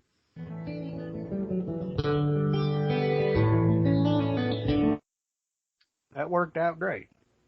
I've got a phone call, mate. Thank you so much for No problem. I appreciate it. I'll get to the recording will be in the Skype chat now, as soon as we hang up. But I'll take and make it into just an MP3 for you. I do appreciate that, mate. Thank you so much for asking this on. It's very important these days to get that Enjoyed the hell out of it. Oh, thank you, mate. Thank you for letting us on. I do appreciate it, mate. Thank you again. Have a good evening. All right, mate. Thanks so much for that. I appreciate that. Good on you.